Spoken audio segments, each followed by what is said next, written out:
안녕하세요, 다오월드입니다. 오늘 영상에서는 파이 관련해서 중요 업데이트 사항 몇 가지를 공유해 드리도록 하겠습니다. 제일 먼저 여러분들이 궁금해하는 것은 파이 해커톤 우승 앱들에 대한 SDK 관련 업데이트일 거라고 생각을 합니다. 최근에 이에 대해서는 정말 많은 질문을 받고 있었는데요. 저 같은 경우 다수의 파이 앱 개발자들과 소통을 하고 있었기 때문에 제가 알아낼 수 있는 부분을 이번 영상을 통해서 공유를 해드리도록 하겠습니다.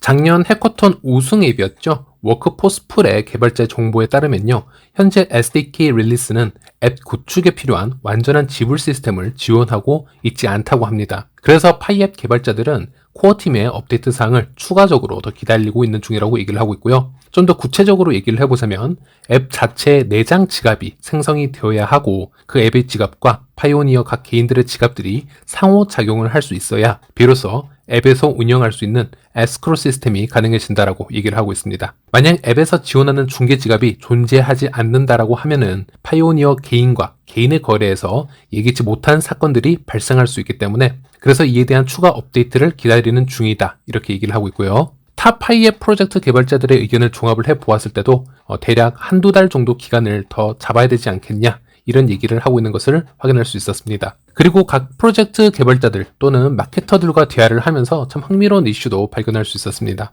최근에는 파이체인몰의 필리핀 채널 대표들과 얘기를 나누는 시간을 가졌는데요.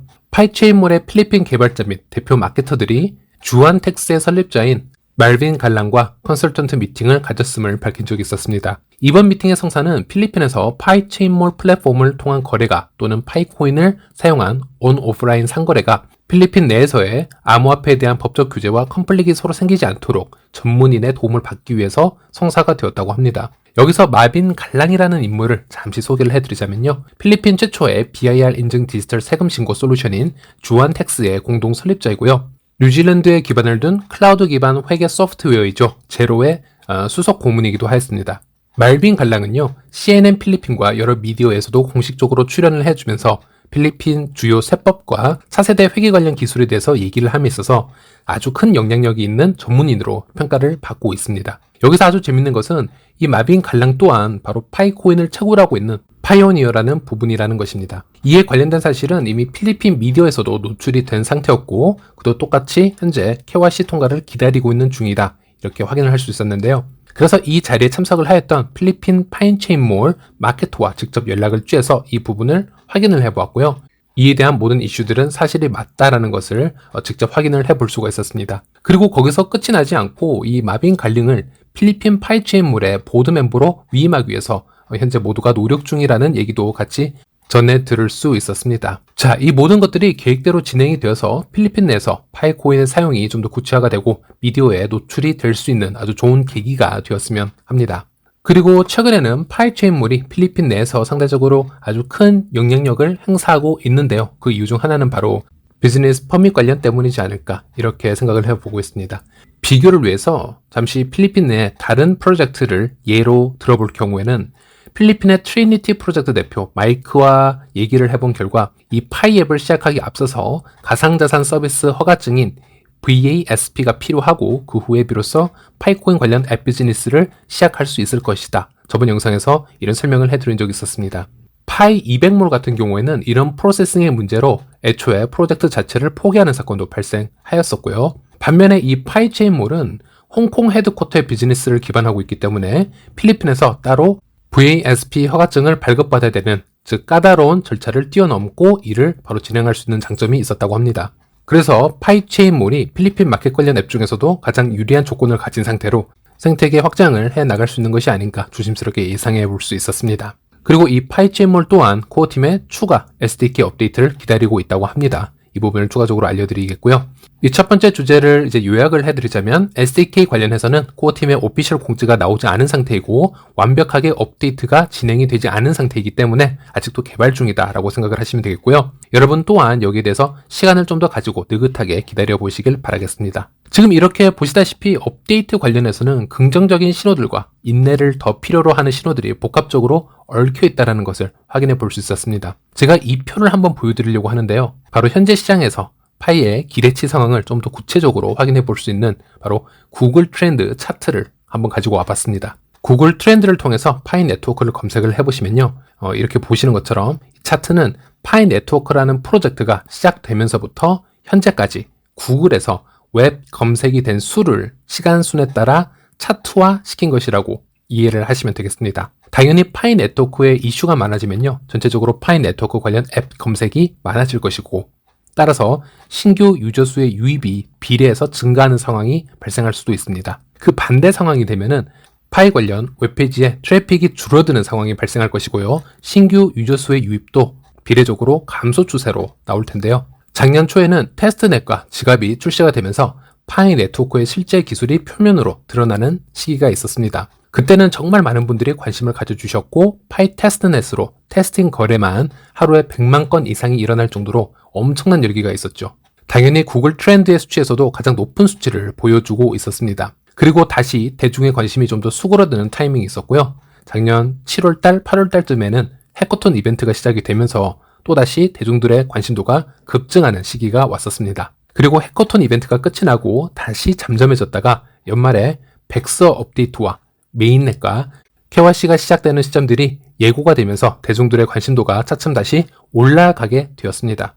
하지만 또 그 기대감이 또는 관심도가 꺾이게 되는 상황이 발생하게 되는데요. 바로 탈중앙 KYC의 개발 속도에 정체가 생기게 되고요. 확실히 장기적으로 이 부분을 바라봐야 되는 요소들이 표면에 드러나기 시작하면서 많은 분들이 실망을 하게 되고, 심지어 파이 네트워크를 포기하고 떠나는 케이스도 발생하게 됩니다. 하지만 탈중앙 KYC가 느리지만 진행이 되어 가면서 KYC를 통과하는 유저들이 나오게 되고, 또 그분들이 마이그레이션에도 성공을 하게 되면서 수많은 P2P 거래들이 성공적으로 성사가 되고 SNS에서 소개가 되고 있습니다. 이 부분이 바로 파이코인이 시장에서 가치를 만들어낼 수 있음을 증명하고 있는 단계가 되겠지요. 그래서 이렇게 차트를 보시는 것처럼 대중의 관심도가 서서히 올라가고 있는 것을 확인할 수 있었습니다. 제가 이 표와 비교할 만한 샘플을 하나 가지고 왔는데요. 바로 하이프 사이클 표가 되겠습니다. 하이프 사이클이란 새로운 기술에 대해 시장의 기대와 수용이 어떻게 변화하는지 단계별로 나타낸 그래프라고 보시면 되겠는데요.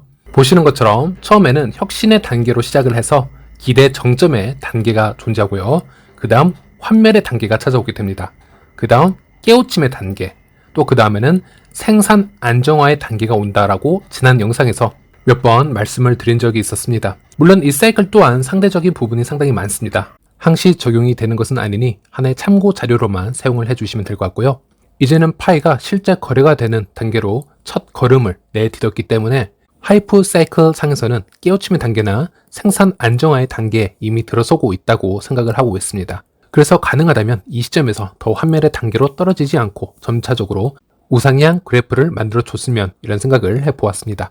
그리고 최근에 파이 데이터를 다시 분석을 해보았습니다. 8월 1일부터 4일까지의 표를 겹치지 않도록 엑셀 기준으로 각 2만 행씩 다운로드를 받아서 총 8만 행을 가공하여 데이터를 만들어 보았고요. 그중 약 82%인 6만 5천 건이 거래 기록으로 나와 있고, 약 17%인 14,000건이 마이그레이션 관련 트랜잭션으로 나와 있는 것을 확인할 수 있었습니다. 최근에 이 마이그레이션 속도를 보면요, 체감적으로 확연히 줄어든 것을 확인할 수 있었는데요. 저는 여기에서 여러 가지 경우의 수를 생각해 볼 수 있었습니다. 첫 번째로는 초반 마이그레이션 당시는 한 해 트랜잭션당 100개의 오퍼레이션까지 생성을 해가면서 가능하면 최대한 빠르게 그리고 대량의 유저가 마이그레이션에 성공할 수 있도록 하는 모습을 보여주었습니다. 참고로 스텔라는 한 개의 트랜잭션당 최대 100개의 오퍼레이션을 묶음으로 만들어서 전송이 가능한 구조를 가지고 있었는데요. 아마 이 당시에는 KYC 통과자들이 충분히 존재해 있었고 마이그레이션은 뒤늦게 실시하였기 때문에 초반에 이런 묶음 전송이 가능했을 거라는 생각이 듭니다. 지금은 KYC 통과자들도 추가적인 검증을 받는 경우가 있을 수 있기 때문에 지금 보시는 것처럼 하나의 트랜잭션에는 하나의 오퍼레이션만 존재한 상태로 마이그레이션이 이루어지고 있다는 사실도 확인할 수 있었습니다. 하지만 블록체인 탐색기를 확인해 보시면 이 시간에도 계속 마이그레이션은 이루어지고 있고요. 코어팀의 계획에 따라 이 부분은 언제든 조정이 가능할 것이라는 게 제 생각입니다. 어쨌든 최근에 P2P 거래 성사건을 분석을 해보면 예전 영상에서는 한 개의 거래당 평균 코인의 이동값이 약 70파이코인 정도였던 것을 감안하면 최근에는 그것보다 훨씬 증가한 거래당 약 177파이코인의 움직임을 확인할 수 있었습니다. 물론 거래당 약 177파이코인의 움직임이라는 것은 판매와 양도의 평균값이라고 생각을 하고 있고요. 저는 제 생각을 말씀을 여러 번 드렸지만은 파이코인의 양도는 항상 가능하다라고 말씀을 드렸습니다. 백서의 이 부분이 분명하게 명시가 되어 있었고 국내외 모든 힘들에게도 양도가 규정 안에 포함되어 있는 행위임을 확인을 받았습니다. 다만 이런 거래를 할 시에 어느 정도의 양의 코인이 움직이는 것이 안전할까에 대해서는 아직 명확한 가이드라인이 없기 때문에 항상 큰 금액의 이동은 조심히 해주시고 가급적이면 오픈 메인넷까지 기다리는 것도 좋은 방법이다라고 조언을 드리고 있는 것입니다. 어쨌든 코인의 이동 평균량이 약 70코인 정도에서 현재는 177코인 정도로 증가하기까지는 여러 가지 이유가 있었을 거라고 생각을 합니다. 첫 번째로는 마이그레이션이 되고 있는 유저들이 늘어나면서 거래량이 증가하고 예전과는 달리 극도로 조심스러웠던 거래보다는 좀 더 활발한 거래가 이루어지고 있기에 이런 높은 수치가 나오고 있는 것이 아닌가 생각을 해보았고요. 두 번째로는